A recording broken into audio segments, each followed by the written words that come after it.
Hey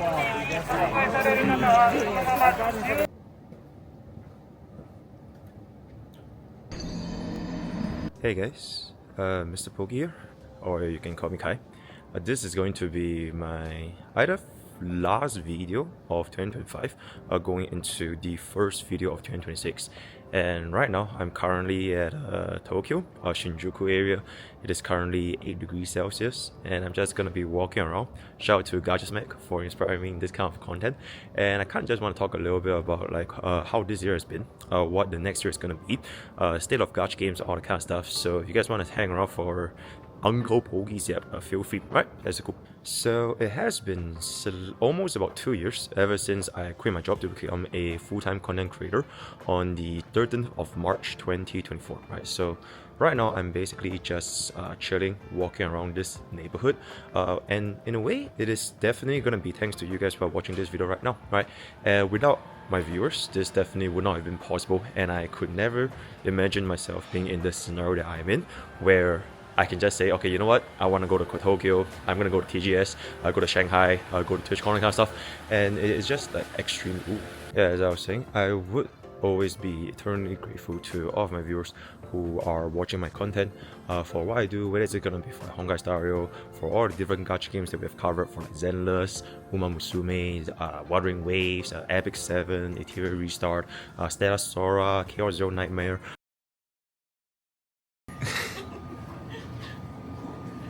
That was very soft, right? Yeah. Super cute. Oh my god.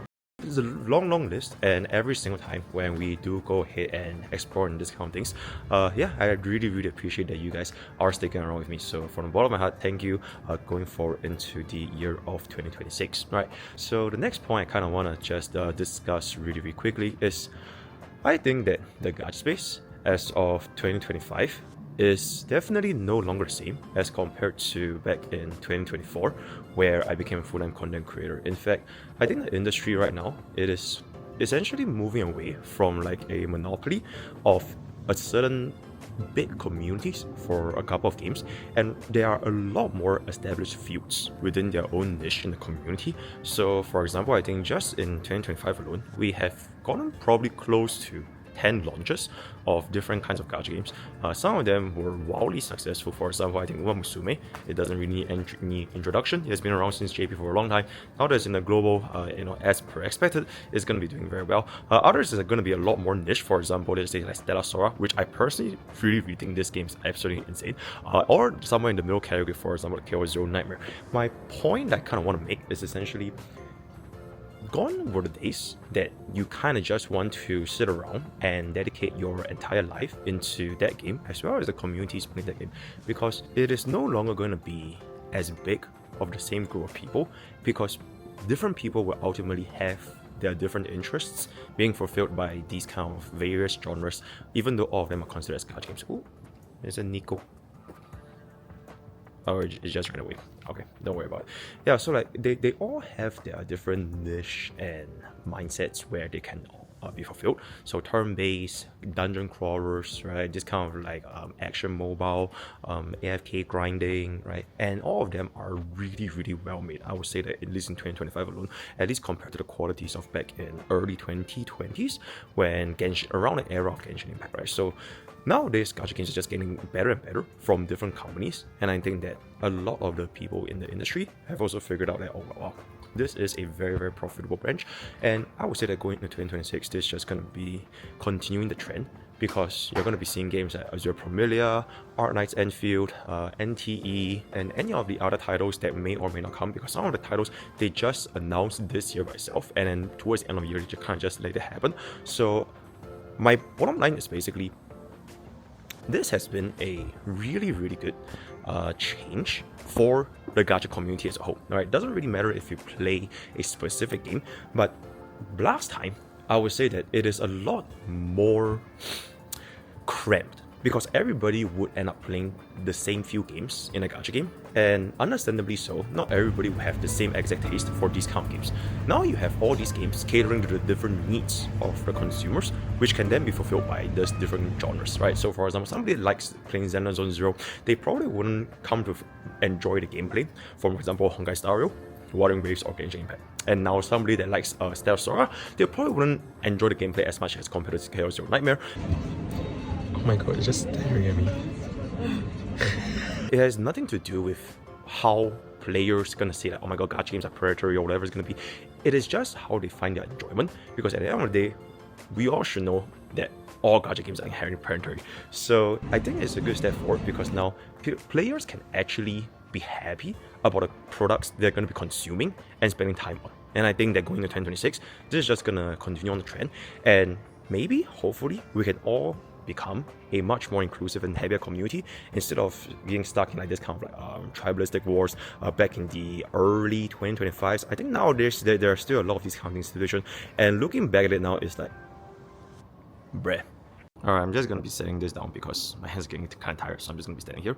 And as I was saying, this kind of brings me back to the point I was making, which is personal growth, I guess, because I've been doing this full time for almost 2 years, and I would say that the content creator I am now, as of this day and age, it is gonna be vastly different from back in 2024 when I first started content creation. Because frankly speaking, content creation is not something that people just say, oh, X, Y, Z, 1, 2, 3, you finish this list and I'm gonna be able to make it. Because you would still, or at least for myself, I would still want to identify what I want to establish and the audience that I want to create, as well as the community that I want to be with.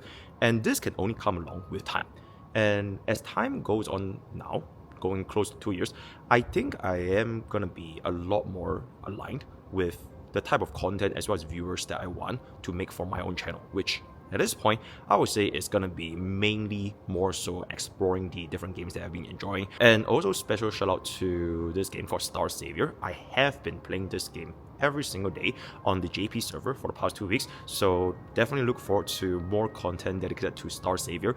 This one will be handled by myself personally, so I'm gonna be the one doing the VA. Everything else will be handled by my voice actress. I think that's gonna be a really, really interesting game to cover. As of where it stands right now, I'll be seeing it for another video. Star Savior has a lot of inherent problems, at least in the KR and JP server, and I think the game feels more like a CBT stage, and hopefully by the time it comes out in global, a lot of these things can be fixed, because I've seen like the changes they're making to the game itself over the spans of like weeks in the past, like ever since they launched in November, and it has been such an insane improvement, right? From the gacha rates from 2.5 to 4%, they're gonna make RTA everybody's of the units being the same levels, etc, etc. So looking forward to how that's gonna be going into March 2026. And then for this next segment, I'm just gonna be dedicating it to basically my fellow content creators in the gacha space. Whether or not we got off in the wrong for the right foot, whether or not we ended things off in the wrong for the right foot, I am genuinely extremely grateful to all the people that I've met in my life. From the way that I'm raised, as well as like how I personally hold my values, there's no such thing as like a bad encounter or like a wasted opportunity, or like these people are just like just bad, right? I think at the end of the day, the content creation space, at least in gacha, is already this small, and I understand that different content creators will have their different ways of delivering their content into the global market. And at the end of the day, from the way I see it, you are basically just trying to put bread on the table. It's as simple as it is, right? Doesn't really matter the kind of content you're making, because the way I kind of just view it is 开心就好, right? As long as you are happy with the things that you are going to be doing, as well as the amount of content that you are going to be creating for the audience, then I genuinely think that there's nothing wrong. Right? You can kind of just say whatever you want to say. Just huge shout out to, for example, like Gacha Smack, Vulcan, right? These two, which I've met back in Shanghai. They're just excellent people, especially because like both of them, they are dads, and I'm 27 years old this year. And I went on this trip in Japan with Fei Xiao, and it just really puts things into perspective of like what my life priorities are going to be. And I don't want it to be a situation where only after years and years and years of going into content creation, going into everything that you're going to be doing in life, you lose sight of who you are, who you're meant to be, and what you actually want to do these things for. And by the time you realize it, it might be a little bit too late. So I'm kind of glad that 2026 is going to be this year where I do discover this for myself.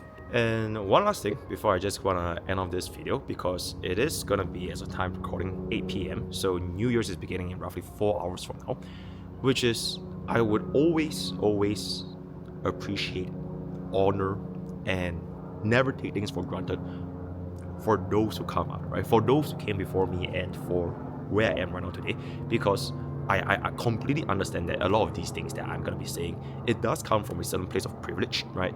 I would say that relatively speaking, my content creation career has been enormously successful, at least relative to my age, and I have the capabilities of like going for these travels. And if there's one thing I could go back in time and change, the only thing I would change back then is not just, hey, JSR is a power creep problem only if you're great and stupid. All gacha games have a power creep problem only if you're great and stupid. And I think that there's no reason to keep thinking that this gacha game is way worse than my other gacha game. My gacha game is way better than that other gacha game. Because if you enjoy the gacha game that you're playing, then that should just be the end of the story. Because every single gacha game will have HP inflation, every single gacha game will have power creep, every single gacha game will have these kind of predatory practices. But as long as you're going to be spending your time playing those games, then it really just doesn't matter what others' opinion would mean to you. And hopefully with this mindset, you could probably find yourself finding a little bit more peace playing these games and understand that, especially people on Twitter, it's a little bit sad that their existence just exists for the sake of like essentially putting others down and making things more miserable for them.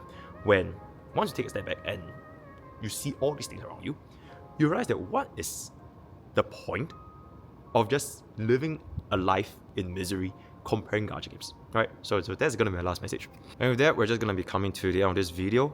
Happy 2026 to every single one of my viewers. Once again, thank you so much to every single one of y'all who have watched my content from 2024, 2025, going forward in the future of 2026. Do check out our PokeCorp channel if you want to take a look into our informational guide content over there. Looking forward to also, for myself, reduce the level of brain rot I have on stream. I think that after touching grass like this much for the past couple of months, you might probably see like a more different, more real side of me on stream. So looking forward to see how that's also going to be going. Please stay safe, stay healthy for yourself, for your loved ones. All the best to every single thing that you guys are going to be doing. All the content creators in the space, all the viewers, whether or not you hate, love HSR, all the different games, right? Sora, CZN, all it's going to be, as long as you are going to be enjoying your time playing your gacha game, then that's going to be all there is to it, right? 2026 is definitely going to be the year of gacha games, even more so going beyond, and I'll be looking forward to see how this shape is going to be taking place, hopefully with less tribalism, hopefully with more people just enjoying their times playing gacha games, because what comes tomorrow is always going to be a mystery, but what happens in the past is a history to be a lesson, and what comes today, that is a gift, which is why they call it present, right? Shout out to Master Ugwe. So that's all there is. Use code POKE for 10% on Gamer Subs, and I'll see you guys next time. Take care.